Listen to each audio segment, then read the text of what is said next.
The 27th of May, 1942, 10:32 a.m. The late spring sun rests low over a tight bend in the road at Holesoviki in occupied Prague. A black open Mercedes slows as it climbs the hill. The engine hum deepens. Tires brush against cobblestone. A tram bell rings somewhere beyond the trees. A man steps from the sidewalk, collar raised against a light breeze. His hands do not shake. The car moves closer. Another man waits near the railing, fingers locked around a modified grenade hidden inside a briefcase. The smell of fuel and warm dust drifts through the air. The Mercedes shifts down. The moment narrows. The man in the road lifts a Sten submachine gun and pulls the trigger. A sharp metallic click. Silence. Inside the car sits one of the most feared figures in Nazi Europe, acting Reich Protector of Bohemia and Moravia, chief of the Reich Main Security Office, a central planner of the genocide spreading across the continent. The weapon has jammed. The driver brakes. The car jerks to a halt. The target rises from his seat, reaching for his pistol. For a split second, everything balances between life and death. The second man steps forward. An explosion rips through the street. Glass shatters. Metal tears. Smoke rolls across the pavement. Civilians scatter in panic. When the smoke begins to clear, Reinhard Heydrich is wounded. This moment did not begin here. It began 3 years earlier, when Czechoslovakia disappeared from the map. In March 1939, German forces occupied the remaining Czech lands. The Protectorate of Bohemia and Moravia was declared. Democratic institutions were dismantled. Political leaders were arrested. Resistance networks were hunted. Industry was absorbed into the German war machine. In London, the Czechoslovak government in exile faced a difficult reality. President Edvard Beneš needed the Allies to recognize that his country had not accepted occupation. He needed proof that Czechoslovakia was still fighting. Meanwhile in Prague, Heydrich tightened his grip. Appointed acting Reich Protector in September 1941, he arrived with a clear strategy. Terror first. Stability second. Within days he declared martial law. Executions followed. Resistance leaders were shot. Thousands were sent to concentration camps. Fear spread quickly and effectively. At the same time, he made calculated adjustments. Certain industrial workers saw wage increases. Food supplies were slightly improved. Czech factories were essential to Germany's war effort. Weapons and vehicles rolled out of those plants. Productivity had to be protected. It was a careful balance of repression and efficiency. By late 1941, the resistance inside the Protectorate was weakened. Networks had been infiltrated. Arrests were constant. The sense of organized defiance was fading. From London, that was unacceptable. British intelligence had formed the Special Operations Executive, known as SOE, to support resistance movements across occupied Europe. Its mission was sabotage, intelligence gathering, and direct action. Among its plans was an operation proposed by the Czechoslovak government in exile. The target was not a minor official. It was Heydrich himself. The mission received a name. Operation Anthropoid. 2 soldiers were selected. Joseph Gapsik and Jan Kubis. Both had escaped occupied territory and joined Czechoslovak forces abroad. In Britain, they trained under SOE supervision. Weapons handling, demolition, parachuting, survival skills, urban evasion. They studied maps of Prague in detail, street layouts, traffic patterns, escape routes. On the night of the 28th of December, 1941, they boarded a Halifax bomber. The aircraft crossed enemy territory under constant risk of interception. Just after midnight, they jumped into the darkness. Navigation errors and winter conditions meant they did not land exactly where planned, but they reached safe contacts within the resistance. Parachutes were buried. False identities assumed. They blended into the city. For months they observed Heydrich's routine. Each morning he traveled from his residence at Panensky Brezhny to Prague Castle. He often rode in an open car. He relied on reputation as protection. He believed fear was enough. One location stood out. A sharp curve in the Liban district forced vehicles to slow significantly. Limited space. Little room to accelerate. The risk was enormous. German retaliation for resistance acts was known to be severe. Collective punishment was standard policy. Civilians could pay the price. Gapsik and Kubis understood this. So did the underground network assisting them. Still, the decision remained. In January 1942, Heydrich had chaired the meeting at Wannsee that coordinated what the regime called the final solution. Deportations accelerated across occupied Europe. The system of mass murder was expanding. Removing him would not end the genocide, but it would strike at its administration. Late May 1942, his movements were predictable again after temporary security adjustments. The team prepared British-supplied weapons. A Sten Mk2 submachine gun.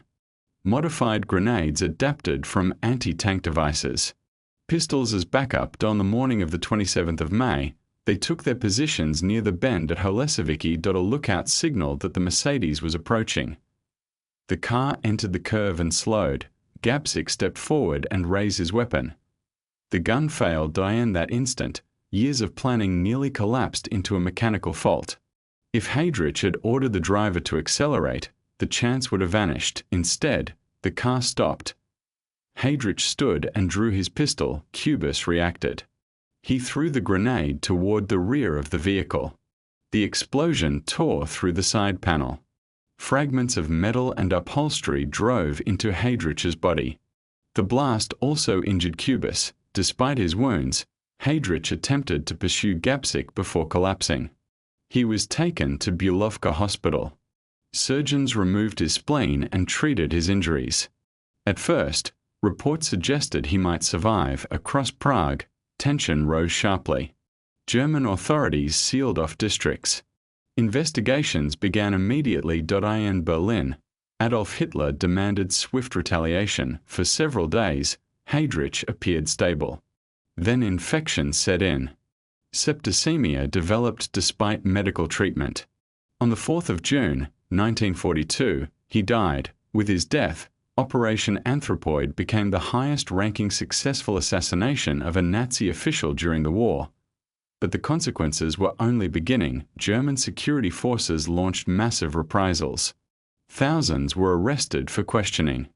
Hundreds were executed after summary proceedings.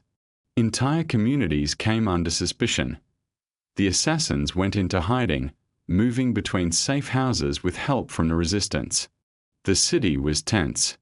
Informants were pressured. Rewards were offered. The net was tightening, and in the coming days, the cost of that single explosion would reach far beyond a curve in a Prague street.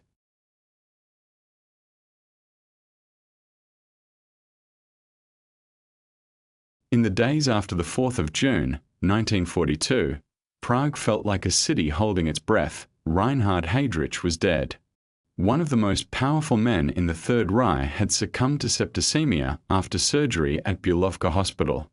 The acting Reich protector, chief of the Reich Main Security Office, and a central figure in coordinating the genocide of European Jews was gone. Adolf Hitler reacted with fury.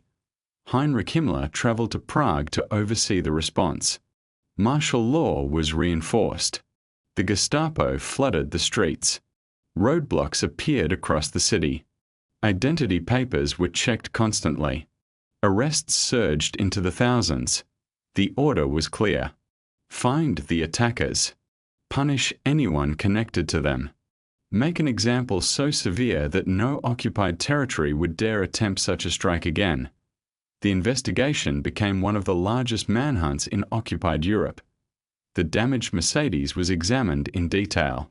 Fragments of the modified grenade were collected. Witnesses were interrogated. Descriptions were circulated. Sketches were drawn.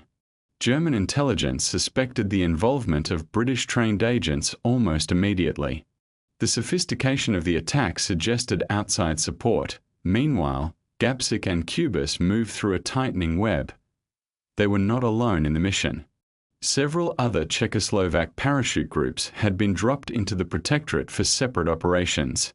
Safe houses were shared. Messages passed through trusted couriers. Every contact increased risk. The German response escalated quickly on the 9th of June, 1942. SS and police units surrounded the village of Lidice, northwest of Prague. Authorities claimed they had uncovered evidence linking residents to the assassins, though later investigations found no proven operational connection to the attack. The men of Lidice were separated and executed in groups. More than 170 were shot. Women were deported to Ravensbrück concentration camp. Most of the children were sent to extermination centers or selected for Germanization based on racial criteria. The village was burned, buildings destroyed, even the cemetery leveled. Lidice was erased. Days later, the small village of Leziki was also destroyed after it was linked to resistance radioactivity. Its adult residents were executed. Children were deported. These acts were not random rage. They were calculated terror across Europe. News of Lidice spread. Allied broadcasts carried the story. Newspapers in Britain and the United States reported the destruction. The name Lidice became a symbol. Streets and newborn children in Allied countries were named after the village in solidarity. The Nazi regime intended to crush resistance through fear. Instead, it exposed the brutality of occupation to the wider world. Back in Prague, the search intensified. A massive reward was offered for information leading to the capture of the assassins. Informants were encouraged to come forward. Under pressure, one member of another parachute group, Karel Kurda, eventually surrendered to the Gestapo and provided critical information. His betrayal would prove decisive. Through interrogations and surveillance, German authorities traced contacts to a specific location in Prague. The Church of St. Cyril and Methodius. Beneath the church lay a crypt. Inside were Gabčík, Kubis, and several other parachutists who had taken shelter there with the help of Orthodox clergy and resistance supporters. They had been hiding in the city for weeks, aware that the circle around them was closing. On the 18th of June, 1942, German forces surrounded the church before dawn. The building was sealed. SS units, police forces, and fire brigades assembled. The attackers expected a brief operation. It did not unfold that way. A firefight erupted inside the church nave as 3 of the resistance fighters held off German troops from the choir loft. Bullets splintered wood. Smoke filled the interior.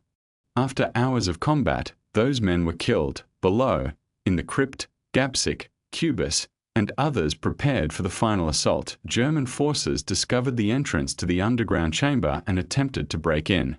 When direct assault proved costly, they brought in fire hoses and began pumping water into the crypt in an effort to flood the defenders out.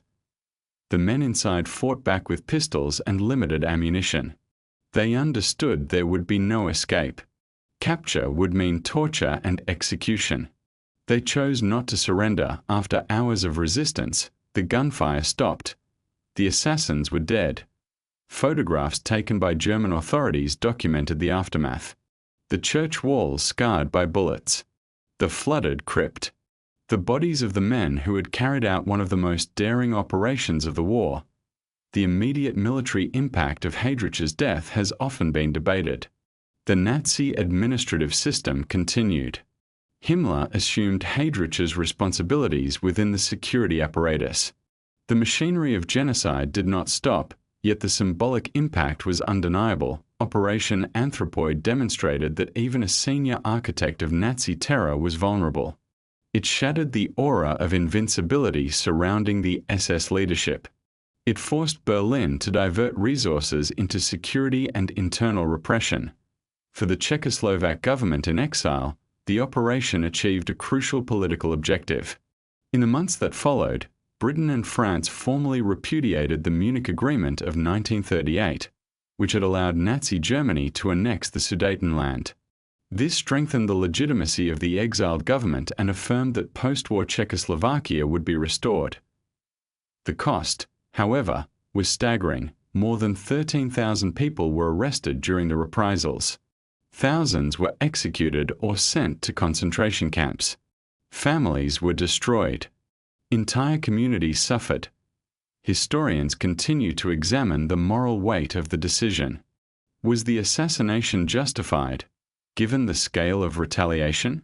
Could the consequences have been foreseen in full? At the same time, others argue that Heydrich's survival would have meant continued efficiency in implementing mass murder across occupied Europe. His administrative skill and ideological commitment made him uniquely dangerous within the Nazi hierarchy inside Berlin. His funeral was staged with full ceremony. Adolf Hitler attended a memorial service in the Reich Chancellery. Heydrich was praised as a loyal servant of the Reich. He was posthumously awarded the German Order, one of the regime's highest honors. But beyond the pageantry, a truth lingered. A small team of trained soldiers, supported by an underground network and backed by a government in exile, had successfully eliminated one of the central figures of Nazi power. The streets of Prague bore the scars. The names Lidice and Ležáky carried grief across continents. The church crypt stood as silent witness to a final stand. Operation Anthropoid was no longer a secret mission. It had become a global signal. Resistance was possible, yet even as that signal spread, another question hung in the air. Did the death of one man truly weaken the system he helped build, or did it only harden it further for the years that remained? The water kept rising inside the crypt. It was early morning on the 18th of June, 1942, when German forces forced their way into the church of St. Cyril and Methodius in Prague. The firefight above had already ended. 3 resistance fighters lay dead in the nave. Below, in the dark chamber beneath the church, the remaining men listened to boots on stone and shouted commands echoing through the corridors. They knew the building was surrounded. They knew reinforcements would not come. German troops tried to storm the crypt but were driven back by gunfire from the defenders inside. The confined space amplified every shot. Smoke clung to the ceiling. Plaster fell from the walls. The attackers shifted tactics and brought in fire hoses, forcing water through narrow openings to flood the chamber. The water level began to climb. Inside, Joseph Gapsik, Jan Kubis, and their comrades had limited ammunition. They had already been in hiding for weeks, moving between safe houses under constant threat. Now there was nowhere left to go. German forces demanded surrender. None came. When the gunfire finally stopped, it was not because the attackers had broken through. The men inside chose death rather than capture. They denied the Gestapo the propaganda victory of a public trial. They denied them confessions under torture. The operation ended where it began, in resolve. Photographs taken afterward show the battered interior of the church and the flooded crypt. The images were meant to demonstrate German dominance. Instead, they preserved the evidence of resistance. In the immediate aftermath, repression continued. Executions were carried out at the Kobeleza shooting range. Families connected even remotely to the resistance were interrogated, deported, or killed. The Orthodox clergy who had provided shelter were arrested and executed. The price extended far beyond the men who pulled the trigger and threw the grenade. And yet, something had shifted. Reinhard Heydrich had been one of the most powerful figures in the Nazi state. As chief of the Reich Main Security Office, he oversaw the Gestapo, the criminal police, and the SD intelligence service. He coordinated intelligence, suppression, and the broader architecture of persecution. In January 1942, he had chaired the meeting at Wannsee that organized deportations to extermination centers across occupied Europe. His administrative skill made him indispensable to the regime. After his death, Heinrich Himmler assumed tighter personal control over the security apparatus. The machinery of genocide continued. Deportations from across Europe intensified in 1942 and 1943. In that sense, the assassination did not halt the crimes already in motion. But within the occupied territories, the message resonated. The idea that a senior SS leader could be targeted and killed in broad daylight disrupted the myth of untouchable authority. German officials across Europe increased personal security. Travel routes were reconsidered. Protective measures tightened. Resources were diverted inward. For the Czechoslovak government in exile, the political impact was profound. In the months after Heydrich's death, Britain and France formally declared the Munich Agreement null and void. The diplomatic isolation that had haunted Czechoslovakia since 1938 began to lift. The country's resistance was acknowledged not as symbolic, but as active and costly. Meanwhile, the name Lidice traveled across oceans. Allied radio broadcasts repeated it. Newspapers printed it. Communities in Britain, the United States, and Latin America named streets, parks, and children after the destroyed village. It became shorthand for Nazi brutality. The regime had intended to erase a place. Instead, it amplified it. Historians continue to debate the strategic weight of Operation Anthropoid. Some argue that Heydrich's death removed one of the most capable administrators in the Nazi hierarchy at a critical moment. Others note that the system he helped build was resilient and driven by broader ideological commitment, not by a single individual. Both perspectives hold truth. The assassination did not end the war. It did not stop the Holocaust. It did not dismantle the SS. But it demonstrated that occupation was not absolute. It showed that even in a tightly controlled police state, resistance networks could function, coordinate with external governments, and execute a complex mission against a heavily protected target. It required intelligence gathering, logistics, local support, and extraordinary personal risk. It also forced a moral reckoning. The men who planned the operation understood that reprisals were likely. Collective punishment was standard Nazi practice. They faced the possibility that civilians would suffer. The decision to proceed was not made lightly. It reflected a calculation that allowing Heydrich to continue consolidating power carried its own long-term cost. War rarely offers clean choices. In Prague today, the church still stands. The crypt remains a memorial. Bullet marks are preserved. Names are inscribed. Visitors descend the narrow steps into the chamber where the final stand took place. The air feels close. The walls are scarred. It is quiet. Standing there, it is difficult not to imagine the sound of water rising, the echo of gunfire, the awareness that history was narrowing to a single irreversible decision. Operation Anthropoid occupies a singular place in the history of the Second World War. It was the highest-ranking successful assassination of a Nazi official during the conflict. It combined intelligence planning in London, airborne insertion, urban resistance, and close-range combat in the heart of occupied Europe. It also reminds us that innovation in war is not limited to machines and weapons. It can be found in strategy, in cooperation across borders, in the courage of individuals who accept that they may not survive the consequences of their actions. Modern discussions of World War II often focus on vast armies, armored divisions, strategic bombing, and industrial output. Yet moments like the 27th of May, 1942 reveal another dimension. The war was also shaped by small teams, hidden networks, and decisions made in narrow streets. When we look back at the conflict today, with access to archives, memoirs, and declassified intelligence files, we see how interconnected those decisions were. A grenade thrown on a Prague street rippled outward to Berlin, to London, to villages erased from maps, to diplomatic tables where post-war Europe was imagined. The story does not offer simple comfort.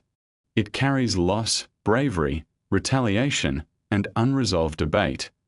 But it asks something of us. What does resistance mean when the odds are overwhelming? How do we measure the impact of an act that changes symbols more than battle lines? And how should we remember those who chose action, knowing the cost would be shared by many? As the echoes of that explosion fade into history, the questions remain. Thanks for watching this chapter of World War II. If you find this video helpful, please support us by liking and dropping a comment. Also, don't forget to subscribe to the channel to catch the next chapter of this series. Until then, take care.